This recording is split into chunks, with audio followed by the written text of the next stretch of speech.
you're never, ever, ever going to know. Oh, yeah. And that's true, because I've done some business ventures that didn't go over. Like you too, huh? Oh, one of my sons at one point said, hey, in the town we were living or next to, that was a big area for skateboarders in the summer, and he goes, why don't we open an indoor skate park? Yes. And I did. And we were making money right and left the first 6 or 7 months. But then the county, which said they would never had the money to build a big, huge outdoor skate park, all of a sudden had the money. They started building the skateboard park. Summer came. We had nobody in there. And that was, what can I say? Yeah. Yeah. Well, like I say, you try stuff and you're with your background. This guy I told you about, Frank, the radio guy, have you killed your wife guy? Oh, yeah. He became famous when he started a show, which he hosted, called Music by Dead People. And he'd preface songs with lurid details of how the artist died and all this kind of thing. And the show made him famous and hated. When listeners went crazy, if they loved whoever they loved, Mama Cass or whoever, they didn't want to hear about the fact she died choking on a ham sandwich. So when the listenership, they started getting hundreds of angry phone calls, he started a show called Ask the Owner. So he'd sit at an open mic, and when people would call in screaming, how could you do such a thing? His answer was always, because I'm the owner, which caused people to scream even more. And it was so popular.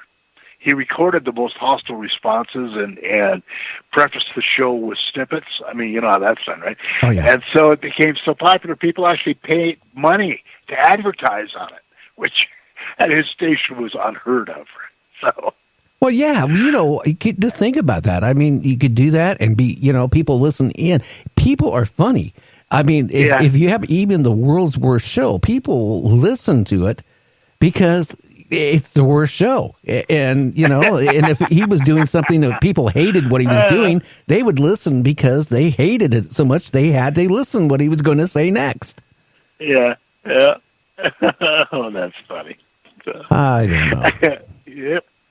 I love broadcasting. I've done other things. I love, I love photography. I loved a lot of things in my life, but I have to be honest with you. I got a big mouth, and my dad discovered that. My dad was an engineer down at Boeing. He used to design parts of airplanes, electronics, and stuff like that for him.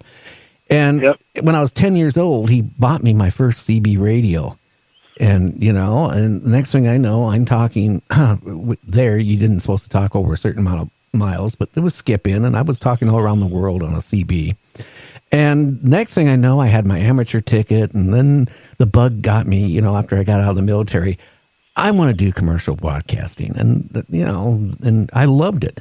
I just didn't like the job security. And, one thing I did find out when I worked at some of the biggest stations in the area up here, this is before I married my wife, which I've been married to my wife now 42 years. Very devoted to her. That's why I have 8 kids. Lousy sex life. But anyway, I could tell you. That's not a family. That's a baseball team. I would get love letters every day. They would, honestly, at one radio station I worked at, the mailman would bring a bag in, and out of that big bag of letters, most of it was for me. And how these women loved me and all this stuff, and, and I remember that I used to use it as a dating service. I'll be honest with you. I was young.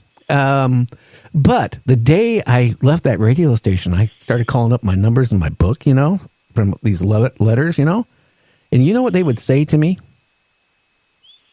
Wayne, these women were so mean. They would say, like, why would I want to go out with you? You're nobody anymore. You're not on the radio. Oh, man. Talk about a buzzkill. Oh, yeah. They kind of shot my ego down like you wouldn't believe. So I'd call another one. Well, you're not on KJR anymore. Why would I want to go out with you? Oh, I'm sorry. Hey, what can I say? Yeah, exactly. I told you when I was doing country radio, I had one groupie. One. But it was such a novel experience. To leave the station to be standing right outside, it was like the old the old movie Play Misty for Me? Uh-huh. You know, where the groupie ended up trying to kill the disc jockey, kind of like that. And so yeah, you get on the air, and it's amazing what can happen. Most of it's good. I wish you wouldn't have mentioned that. There was one. Why? Why is that? I had a groupie. Okay, that when you watch that movie Play Misty for Me, it was almost the same way. I swear to God, this is a true story. I had a van and a Corvette, but I liked driving the van. And I also, at the same time, when I was working this radio station, I was part owner of another business. So I would sometimes, haul freight for them, when I wasn't doing my air shift. And sometimes I take all the empty cardboard boxes to the dump. Anyway, I get in, I did my air shift up in a radio station in Tacoma. I'm in the van. I'm driving home. Now, at this point, I'm married to my wife. Okay. I have never ever thought about any other woman. And I'm driving, and I go over a bump, and I hear something that's like, oh. And I didn't think anything of it. I go, wow, that's a weird noise. And then I go over something else on the road, and I'm hearing, ow, ow, ow. I pull off the side of the road, and here's this woman. She snuck in the van because I didn't have it locked. She crawled underneath the boxes and hid, trying to find, I guess, where I live or whatever. So, I'm nice to her. I take her to where she lives. I dump her off, and I'm going, oh, my God, how am I going to explain this to my wife? Didn't think anything more of it, right? For almost a year, she hounded me like you wouldn't believe. Called up, harassed me, followed me. Okay, now we buy a huge house in a place called Enumclaw. And, I work, my radio shift, plus I work in this other business. My wife was working. So we decided, we had a couple kids at that time, go hire a nanny, a live-in nanny.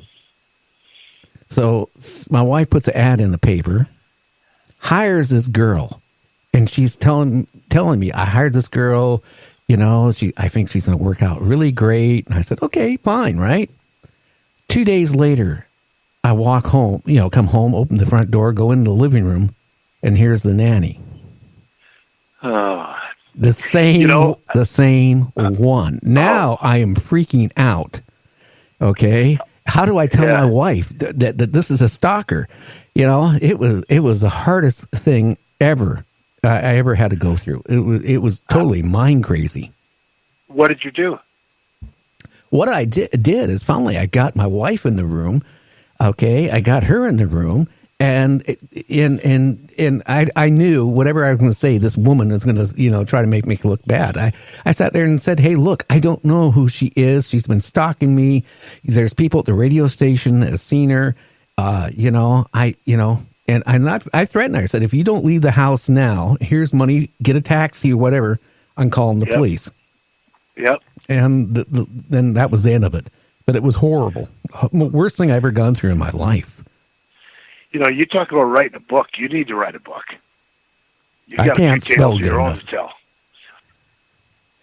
But that is the weirdest things I've ever happened to me, those 3 stories. But it's a good one. Weird is good. Yeah. That's the gospel according to Wayne.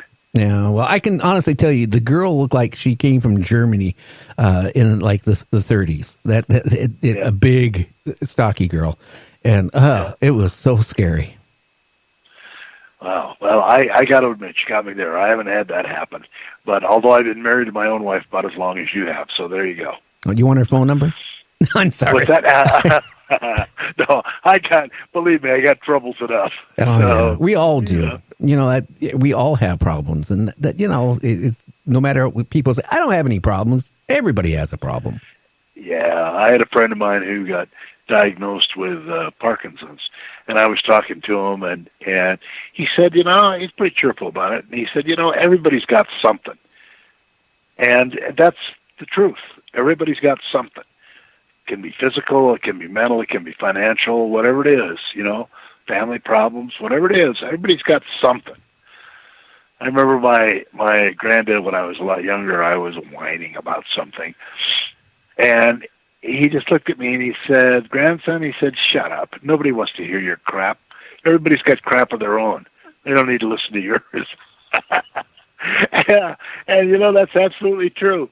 Everybody's got stuff of their own. They don't need to listen to any of us whining about what we got going on. Oh, yeah. When I was also young, I got to know a guy who was a chiropractor, but he was also a minister. And he was telling me, pardon me? No, I was going to say he's a chiropractor and a minister. Yeah. And in fact, he gave up chiropractor because he honestly told me that, I don't want to say what he said, but, he didn't feel it was good, religious wise, being a chiropractor. But he was telling me how great his marriage was. And, I was at his house and his wife was there and all that stuff. And he's saying, yeah, we've never fought for years. And our marriage is perfect. And his wife looked at him and looked at me and she goes, "This marriage has been living hell. I had to keep my mouth shut all these blankety blank years, and I've been thinking about divorcing you." And so here's somebody that had a perfect life and a perfect marriage on his side. Yeah, and you said, "Well, I'm out of here. I'll let you guys work that out on your own." Yeah, I left, and actually he did. He closed his chiropractor, office, and then last I heard, his wife ran off with another guy. So that was the end of that one. Well, after that, you can hardly blame her. It's the minute anybody who says they've never had any disagreements or any arguments when they've been married in length of time, it's not that you fight like cats and dogs, but it's just human nature. And anybody who says they don't is not being truthful. Well, or they got a problem, they don't realize it. Yeah.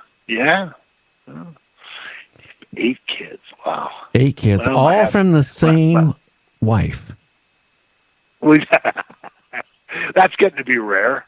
It is. You don't know how many through the years people, when you say, "How many kids you got?" 8. Well, how many times you been married? Well, I've been married a couple of times, but this is from my wife. Of this marriage, 8 kids. Oh well. Something to be proud of. So, kids all doing well, I hope. Well, yeah, but a couple of them are still living at home, and I got a funny feeling, like when I'm 90 years old, a couple of them will still be living at home. Yeah. Well, it's nice they got a place to go. Everybody's life is full of reversals and things that happen, and I think one of the worst situations you can be in is to have something bad happen to you and have no place to run to. Oh yeah, I think because of economics and everything like that, it's expensive nowadays. So, and the jobs don't pay what it costs to live. And I find nowadays from reading, there's a lot of young people in their 20s and 30s still living at home because they can't afford really to live outside of the house. Well, that's I think one of the worst things that's going on. It's the middle class is eroding like it is, and the jobs, what they pay. You're absolutely right relative to the costs. It's been turned on its head, and if you're fortunate enough to have, certain talents that society will pay you more for than other people, you're in good shape. But most folks just want to get a decent job and live close to the people they care about and have some security. I mean, it's not that complicated, but finding that these days is tough. It really is. It is. Now, do you have any good stories you can share with the listeners? Well, no, I really don't. I think you could top me on all of them. I don't know. Everybody on this end, I'm pleased to say, is doing well, and the education part was tough. You know how expensive it is, and but once you get through that, there does reach a point where kids just have to break out on their own. But you are right. If you got a young person with the desire and the drive to break out, but there's nothing to break out into, that's the terrible part. And I have to admit, Gary, I used to be a lot more, I guess, of a pain about it, because when I was young, I paid my way through college and did some stuff I won't bore you with. But as soon as I could move out, I moved out and, got an apartment. I was 18 or something. It's not a matter of desire. I don't think you could do that now. I mean that. I mean, I think the costs are such that and